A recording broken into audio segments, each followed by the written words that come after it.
আল্লাহর এক বান্দা গরিব মুসলমান, ঘরের সবাই মিলে রোজা রেখেছেন বাচ্চা সহ, কিন্তু কপাল খারাপ।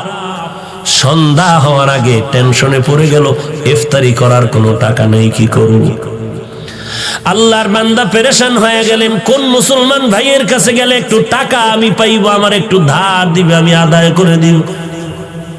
চিন্তা করে দেখলো, হ্যাঁ আমার এক বন্ধু মুসলমান আছে, তার কাছে যাই। গরিব মুসলমান, রোজাদার মুসলমান, ধনির বাড়ি গিয়া খাও, আল্লাহর বান্দা আমি বড় গরিব মানুষ, আমি এক গ্লাস পানি দিয়ে স্ত্রী সহ ইফতার করতে পারবো, কিন্তু আমার সন্তানেরা রোজাদার, ওদের মুখের সামনে দিতে না পারলে কলিজায় বড় আঘাত। তো কি হইছে? বলে আমারে কিছু টাকা যদি আপনি ধার দেন, আমি ইফতারির আয়োজন করব, আমাকে একটু সময় দিলে আমি আপনার টাকা আবার পরে আদায় করে দিব। আল্লাহর বান্দা অহংকারী মুসলমান বলে, যাও, তোমাকে একটা টাকাও দেওয়া হবে না। দূর করে দিলেন গালি দিয়ে। মুসলমান বিদায় বেলা চোখের পানি ছেড়ে কান্না করে করে রাস্তা দিয়ে বাড়ি যায় আর বলে, আল্লাহ তুমি এমন গরিব বানাইছো, আজ আমি বাচ্চার সামনে কেমন করে হাসি মুখ দেখাও? ইফতারি করার কোনো আয়োজন নাই, আমি তো এক গ্লাস পানি দিয়ে আমার স্ত্রীর নিয়ে ইফতারি করতে পারবো, কিন্তু বাচ্চাগুলোরে কিছু না দিলে তো আমি কষ্ট পাবো। আল্লাহর বান্দা চোখের পানি ছেড়ে কান্না করে আর বাড়ির দিকে আগায়। হঠাৎ করে একটা বিধর্মীর সাথে মোলাকাত হয়ে গেল। বিধর্মী ভাই ডাক দিয়া কয়, মুসলমান ভাই কেন কাঁদো? বলে, তুমি শুনে লাভ?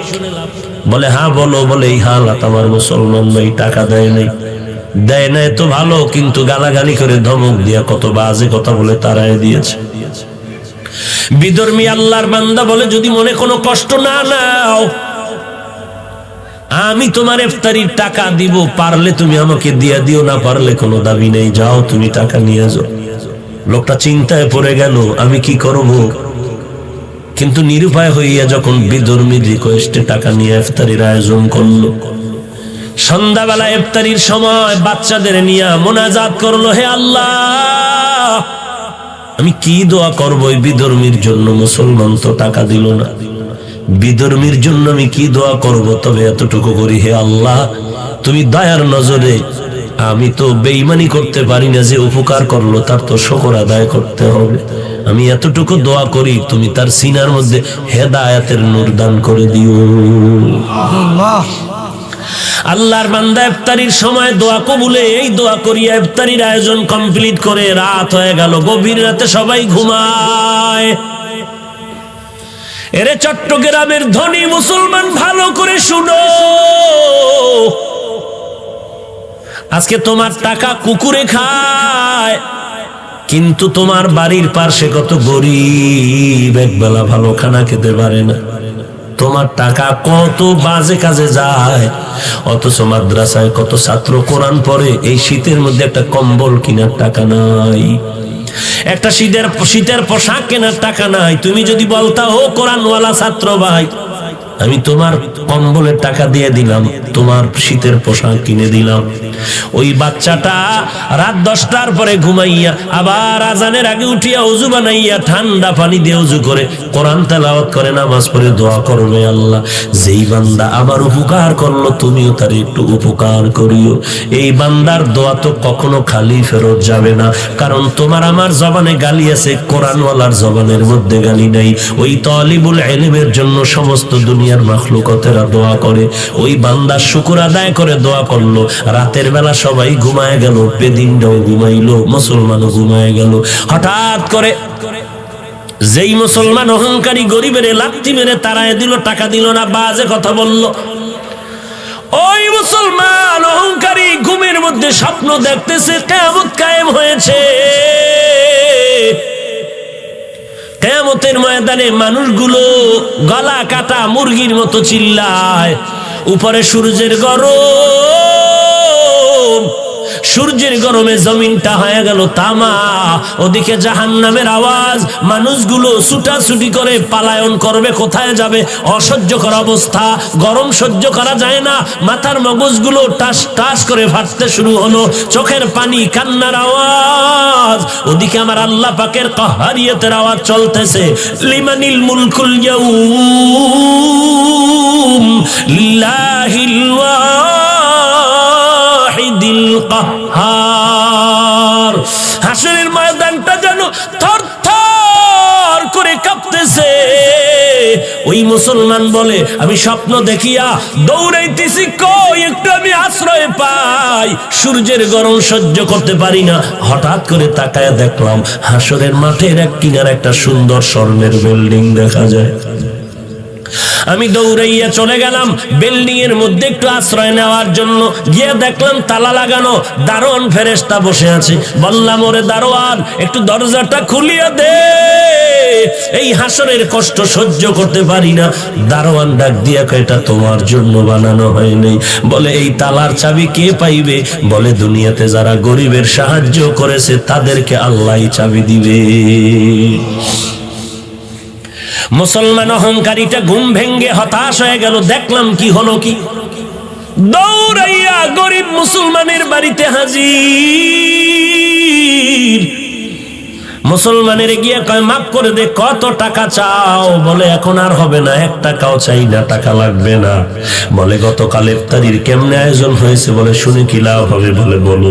বলে, আমার এলাকার পাশে এক বিধর্মী আমার ইফতারির আয়োজনের টাকা দিয়েছে। বলে, টাকাটা তুমি ফিরায় দাও। বলে, আমি পারবো না, সে টাকা নিবে না বলেও আওয়াজ দিয়েছে। মুসলমান পাগলের মতো দৌড়াইয়া বিধর্মীর বাড়ি চলে গেল অহংকারী। বিধর্মীর গিয়া কয়, ভাই, গতকাল তুমি নাকি মুসলমানের ইফতারির টাকা দিয়েছো, নাও তোমার টাকা বাড়ায় যা চাও আমি দিতে রাজি। বলে, কারণটা কি? আমি এখন টাকা নিব না, নেওয়ার জন্য আমি তো উদ্গ্রীব হই না, আমি টাকা নিতেও চাই না, পারলে দিবে, না পারলে নাই। বলে, নাও। বলে, না, এত পাগল হয়েছো, এই পাগলটা যদি কালকে হইতি কপাল খুলতো। এখন বিল্ডিং দেইখা পাগল হয়েছো, এখন আর ওই বিল্ডিং তোমার কপালে আর নাই। মুসলমান আরো আশ্চর্য হয়ে গেল। বিল্ডিং দেখলাম আমি, বিধর্মী কেমনে ঘরের মধ্যে খবর পাইলো হাসরের মাঠে? এই বিধর্মী ভাই, কেমন করে খবর পেয়েছ? বিধর্মী ডাক দিয়ে কয়, আর আমারে বিধর্মী কয়া ধাক্কা দিস না রে মুমিন রে। এই মুমিন ভাই, আমি রাতের বেলা যখন ঘুমায় গেছি, ওই ইফতারির আয়োজন করিয়া আমি দিলটা বড় খুশি হয়ে গেছে। জানি না সে আমার জন্য কি দোয়া করেছে। রাতের ঘুমের ঘরে আমি তাকাইয়া দেখি মদিনার পয়গম্বর হাজির। মায়ার নবী এসে আমার সামনে এসে আমার হাতটা ধরে কয়, আর ঘুমাইয়া থাকিস না, ও জাহান্নামের আগুনে কেমন করে তুই জ্বলবি। আমারে মায়ার নবী হাত ধরিয়া কালিমা পড়াইয়া হাতটা ধরিয়া কয়, দেখ তুই গরিবের কি সাহায্য করেছো, আমার আল্লাহ এত খুশি। তাকায়া দেখ, মরণের পর আল্লাহ তোর জন্য একটা সুন্দর বিল্ডিং বানায় রাখছে, বালাখানা। এরে যুবক, অহংকারী করিস না। এলেমের বড়াই, আমলের বড়াই করে কি লাভ? সাহাবায়ে কেরামের মতো তো আমল তুমি আমি করতে পারি না, তাদের মতো এলেম তোমার আমার নাই, তাদের মতো তাকওয়া তোমার আমার নাই, তাদের মতো তাহাজ্জুদ তোমার আমার নাই, তাদের মতো এলেম আমল তোমার আমার নাই, তাদের মতো বড় মুহাদ্দিস জমিনে কেউ হবে না, হয় নাই, তাদের মতো বড় মুফাসসির কেউ নাই, হবেও না, তাদের মতো তাকওয়ালা কেউ নাই, হবেও না। এরপরে তাকায়া দেখো, সাহাবায়ে কেরামের মধ্যে আবার 10 জন সাহাবা জান্নাতের সুসংবাদ পাইলেন। 1 নম্বরে আবু বকর, এরপরে ওমর, ওসমান, আলী রাদিয়াল্লাহু আনহুম আজমাইন। এদের ইতিহাস তাকাও। 10 জন সাহাবা জান্নাতের টিকিট পাওয়ার পর নামাজে দাঁড়ায় সারা রাত কান্নার আওয়াজ। কান্নার একটাই কারণ, কবরে আমার কি উপায় হবে, এই জন্য কান্না। ওসমানের কান্না দেখে সবাই পাগল, কবর দেখলে হাউমাউ করে কান্না করে। কারণ সাদা কাপড়ের মধ্যে যখন তোমাকে আমাকে ঢুকাইয়া দেওয়া হবে, সাদা কাপড়ের বাসিন্দা যখন হয়ে যাব, কে পীর, কে মুরিদ, কে শিক্ষক, কে ছাত্র, কে ইমাম কে মুক্তাদি কোনো ভেদাভেদ নাই, কারণ আমার কপালেও লেখা নাই আমি শিক্ষক। কে আলেম কে মুহাদ্দিস কে মুফতি সাহেব, সাদা কাফনের মধ্যে লেখা থাকবে না। জানাজার কোয়ালিটি শেষ করিয়া ওই খাটিয়া কাঁদি নিয়ে যখন কবরের মধ্যে শুয়াইয়া বিদায় হয়ে যাবে,